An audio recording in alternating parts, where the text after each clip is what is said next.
बात करेंगे सबसे पहले पेपर लीक पर एक्शन की, क्योंकि उत्तर प्रदेश में परीक्षा कराने और पेपर छापने वालों के खिलाफ सख्त कार्रवाई होने के बाद भी प्रदेश में पेपर लीक होने का सिलसिला थम नहीं रहा था।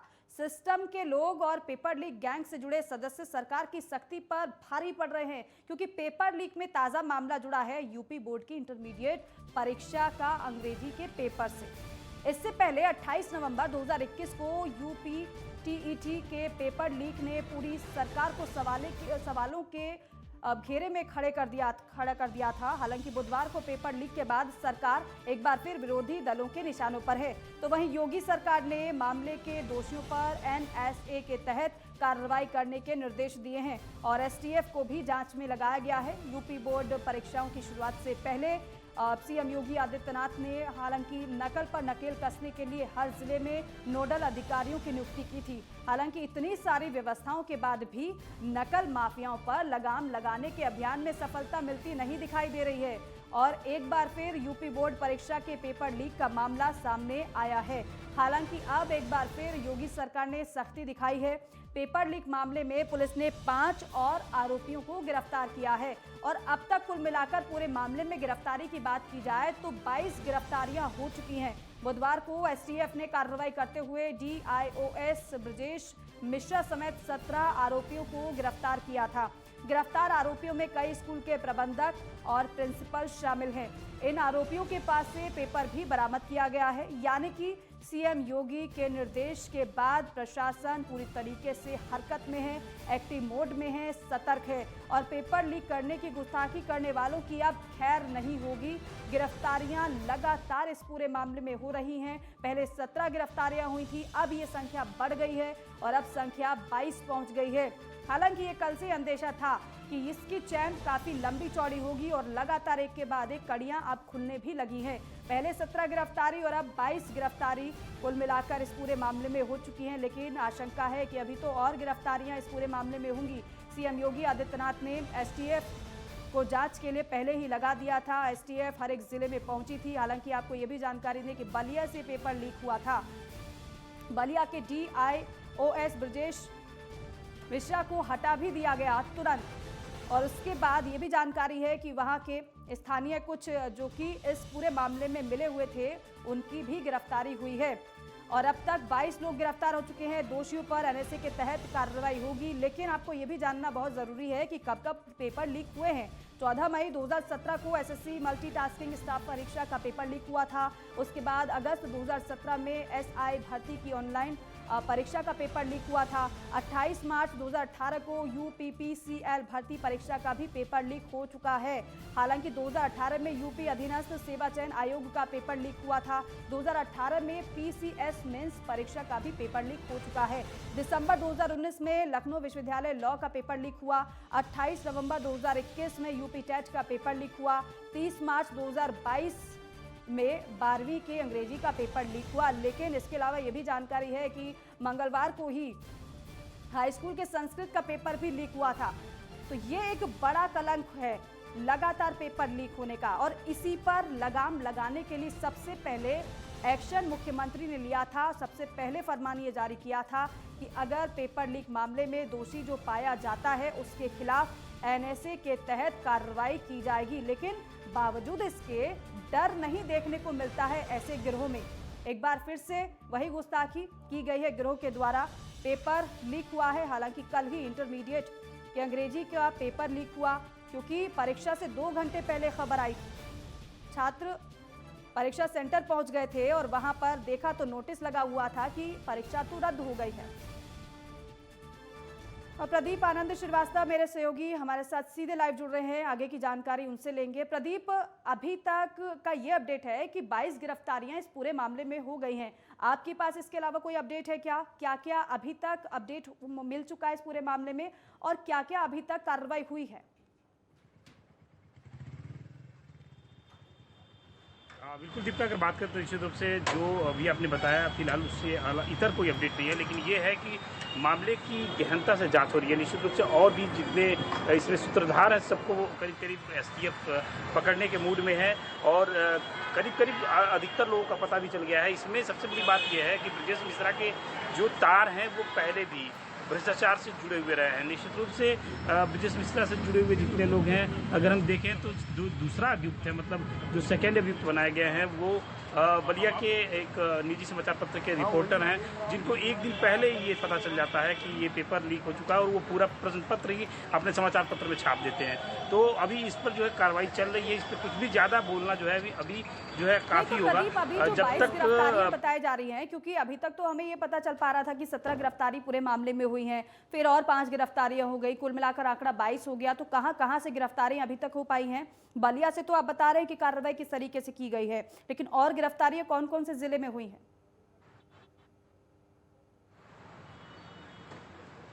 देखिए, अगर बात करें तो गोंडा से कुछ लोग पकड़े गए हैं, कुछ लोगों को गोरखपुर से उठाया गया है, शक के आधार पर कुछ लोगों को सिद्धार्थनगर से उठाया गया है। ठीक ढंग से ये कहाँ के रहने वाले हैं इसका पता तभी चल पाएगा जब पुलिस प्रेस नोट जारी करेगी। लेकिन ये है कि लंबे चौड़े संख्या में, अधिक संख्या में जो है लोगों को उठाया गया है और निश्चित रूप से इस पर बड़ी कार्रवाई जो है वो हो रही है।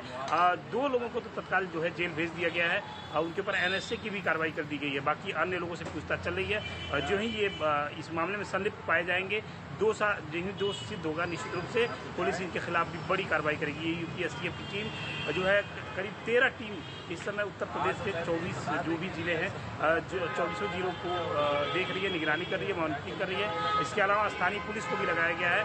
शिक्षा विभाग, जो शिक्षा निदेशालय है, यहाँ से भी 2 अधिकारियों को नामित करके भेजा गया है कि ये पूरा मामला जो है, क्योंकि इस सरकार में जिस तरह से पेपर लीक हुआ है, कई ऐसे पेपर हैं जो लीक हुए हैं, तो निश्चित रूप से प्रदीप, सबसे ज्यादा कहां पर नजर है? जाहिर सी बात है, देखिए ये कोई पहला मामला नहीं है कि बलिया में इस तरीके से कोई मामला सामने आया हो। ऐसी भी तमाम जानकारी है कि इससे पहले भी ऐसे मामले सामने आ चुके हैं। जाहिर सी बात है STF का तो डेरा वहां पर होगा, लेकिन इसके अलावा जिन जिलों की आप बात भी कर रहे हैं, वहां से गिरफ्तारी हुई है, तो वहां पर भी STF की टीम पहुंची होगी। लेकिन इसके अलावा जो गिरफ्तारियां हुई हैं, क्या पुलिस के द्वारा हुई है या फिर संयुक्त कार्रवाई है या फिर STF के द्वारा हुई है?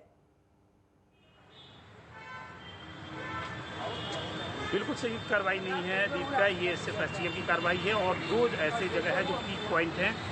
दोनों पर जो है STF की कार्रवाई चल रही है, वाराणसी और प्रयागराज, क्योंकि ये दोनों जगह ऐसे हैं जहां से इस पेपर लीक का जो है सीधा संबंध हो सकता है। तो वाराणसी और प्रयागराज के बाद गोरखपुर, इन 3 जगहों पर जो है STF पूरी तरह से निगरानी बनाए हुए है। उम्मीद है कि शाम तक और कुछ गिरफ्तारियां STF के माध्यम से होगी। जी प्रदीप, और कोई जानकारी मिल पा रही है कि कहां तक इन लोगों के तार जुड़े हुए हैं? कब से इन्होंने ये योजना बनाई थी? क्योंकि जब गिरफ्तारी हो गई है तो जाहिर सी बात है कि पूछताछ भी हो रही होगी।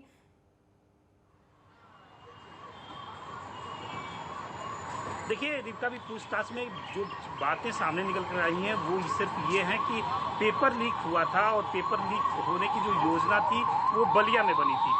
ये योजना कब से बन रही थी, कैसे इसको अमली जामा पहनाया गया था, ये सारी चीज़ें जो है कम से कम अभी 2 दिन इन्हें लग जाएगा। 2 दिन बाद ही ये चीज़ें स्पष्ट हो पाएंगी जब एक साथ उत्तर प्रदेश यहाँ पे राजधानी लखनऊ में एक साथ प्रेस कॉन्फ्रेंस जब ADG करेंगे और सारे जितने भी इसमें अभियुक्त हैं सबको जेल भेजा जाएगा, उस समय विस्तृत रूप से पूरे घटनाक्रम की जानकारी मिल पाएगी। बिल्कुल। और प्रदीप, एक बात और, क्योंकि अब ये भी देखना होगा, क्योंकि देखिए अब NSA के तहत कार्रवाई के आदेश तो मुख्यमंत्री ने पहले ही दे दिए थे और इस बार तो ये कहा जा रहा था कि नकल विहीन परीक्षा के लिए तो कड़े इंतजाम किए गए, फिर चाहे वॉइस रिकॉर्डिंग की बात की जाए या फिर CCTV कैमरे की बात की जाए, लेकिन बावजूद इसके अगर पेपर लीक हो जाता है तो ये बड़ा मामला भी हो जाता है। उन बच्चों के भविष्य के साथ खिलवाड़ होता है जो कि तैयारी कर रहे होते हैं।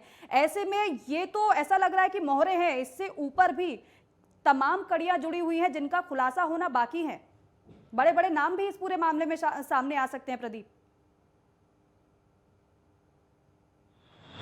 बिल्कुल दीपिका, आप एकदम सही कह रही हैं। ये सिर्फ स्लीपर सेल हैं। जो मुख्य अभियुक्त है, जो मुख्य आरोपी है, अभी भी वो पुलिस की गिरफ्त से दूर है और निश्चित रूप से 24 घंटे के अंदर, जैसा कि जानकारी मिली है, 24 घंटे के अंदर उसको पकड़कर और उसके खिलाफ कार्रवाई जो है किया जाना सुनिश्चित है। तो इसको लेकर जो है STF, पुलिस और जो लोकल LIU जिसे कहते हैं, ये तीनों विभाग एक साथ काम कर रहा है। निश्चित रूप से 24-48 घंटे के अंदर ये जो मेन अभियुक्त है वो पकड़ा जाएगा। बिल्कुल प्रदीप, और कल ही हमने ACS शिक्षा आराधना शुक्ला को भी सुना था। वो ये कहती हुई नजर आ रही थी कि बच्चों के भविष्य के साथ खिलवाड़ ना हो, इसलिए हमने त्वरित तौर पर फैसला लिया है और इस पेपर को ही अब रद्द कर दिया गया है। ऐसे में 13 तारीख को अब निर्धारित भी किया गया है कि परीक्षा दोबारा से होगी, लेकिन ज्यादा कुछ वो बोलती हुई नजर नहीं आई है। जब उनसे ये पूछा गया कि ऐसी घटनाएं क्यों हो जाती हैं बार बार, लेकिन बड़ा सवाल तो ये, आप देखिए विपक्ष ने भी इसको मुद्दा बना लिया है और बनाएगा ही विपक्ष तो अखिलेश यादव का तुरंत उसके बाद ही ट्वीट आता है, वो कहते हैं कि ये लीजिए एक और उपलब्धि हासिल हो गई है। लेकिन लगाम इस पर कब लगेगी, ये बड़ा सवाल है।